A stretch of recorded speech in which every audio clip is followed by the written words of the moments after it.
Elara ran her fingers across the brittle parchment. The archive's air hung heavy, thick with the scent of dust and forgotten lore. Each scroll, each bound volume, hummed with silent stories. Elara, though, heard them, not with her ears, but with something deeper. A sense. From a young age, the ancient texts whispered to her. Their words resonated in her mind, echoing with emotions and images long past. It was a gift, her mentors said, a unique talent that made her the perfect archivist for the grand city of Athelgard. But Elara felt a growing unease. Sometimes the whispers felt too real, too insistent.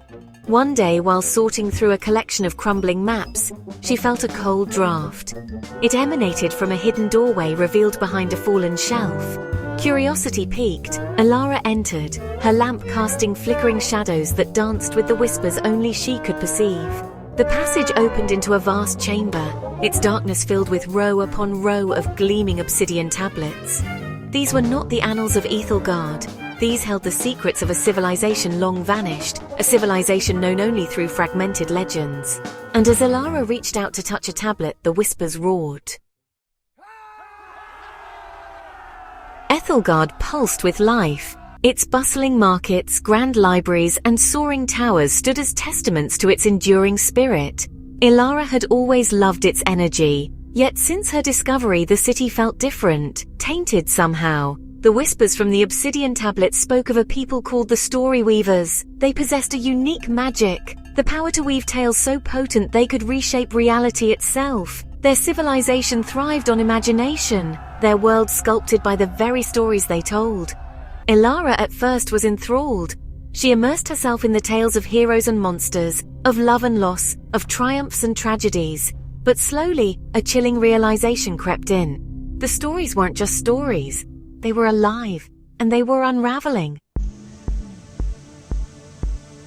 It began subtly, an object mentioned in a forgotten epic appearing in the city square, a character's sorrow manifesting as a wave of despair that swept through the marketplace. At first, people dismissed these occurrences as mere coincidence. Elara knew better. She had felt the shift, the moment a story bled into their world. It was like a thread pulled loose from a tapestry, unraveling the very fabric of reality.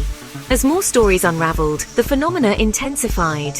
Mythical creatures stalked the city's outskirts. Ancient battles re-emerged in the streets. Fear gripped Ethelgard. The stories, once sources of wonder and entertainment, now threatened to consume them. Elara, haunted by the whispers and burdened by her knowledge, knew she had to act. The fate of her city, perhaps of the world, rested on her shoulders. The library, once her sanctuary, now felt like a cage. The whispers intensified, a cacophony of voices, each vying for her attention. Desperate for answers, Elara delved deeper into the archives of the Story Weavers. She learned of their rituals, their beliefs, and their downfall. Their magic, powerful as it was, came at a price. Emotions fueled their stories, and unchecked emotions could warp and twist the tales. Jealousy, rage, despair. These were the threads that could unravel a story, spilling chaos into the world. The Story Weavers, consumed by their own narratives, lost control. Their civilization crumbled, leaving behind only echoes of their existence. The obsidian tablets, Elara realized, were not just records of the past. They were keys, gateways that held the unraveling stories at bay. Section 5. When Legends Breathe. One night, as Elara pored over a particularly disturbing account of the Story Weaver's demise, a figure emerged from the shadows. Cloaked and hooded, their face obscured, they moved with an unnerving grace. Fear coiled in Elara's stomach, yet the figure emanated a strange sense of peace, a quiet strength that calmed the whispers in her head. "You hear them too," the figure rasped, their voice an echo from a forgotten dream. Elara, hesitant at first, found herself confiding in this mysterious stranger. She spoke of the unraveling stories, of the city teetering on the brink of chaos. The figure listened patiently, then spoke of a forgotten art, an art that could mend the fractured narratives, restore balance to the world, the art of the storyteller. Section 6. The Keeper of Tales. The cloaked figure introducing themselves as Kaelin became Elara's guide. They taught her the ways of the storytellers, those who understood the delicate balance between reality and imagination. Kaelin revealed that they were the last of their kind, the guardians of the Storyweaver's legacy. Elara learned to listen not just to the words of the stories but to their rhythms, their emotions, their very essence. She discovered that she could touch a story, feel its pulse, its energy. With careful focus, she could even nudge a narrative, guide it back from the brink of unraveling. But the task was daunting. The stories were powerful, their emotions raw and untamed. Elara found herself swept away by their intensity, her own emotions mirroring the characters she encountered. She had to learn detachment to maintain her own sense of self amidst the swirling chaos of the narratives. Section 7. Truth in Fables. As Elara honed her skills, she encountered the sentience within the stories. Characters stepped out of the narratives, their motivations and desires as real as her own. She faced mythical beasts, negotiated with cunning tricksters, and even befriended a melancholic dragon mourning the loss of its hoard. But not all encounters were amicable. Some stories were warped, their protagonists driven by vengeance or consumed by despair. Elara learned to differentiate between truth and fabrication, to discern the core message beneath layers of embellishment and exaggeration. She discovered that even the most fantastical tales held grains of wisdom, reflections of the human experience. Each encounter, each challenge, pushed Elara to her limits. She began to understand the true power of stories.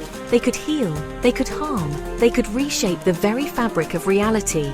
The fate of Ethelgard, she realized, depended on her ability to master this power.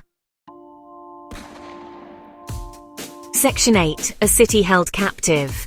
With each passing day, Ethelgard slipped further into chaos. The lines between reality and fiction blurred.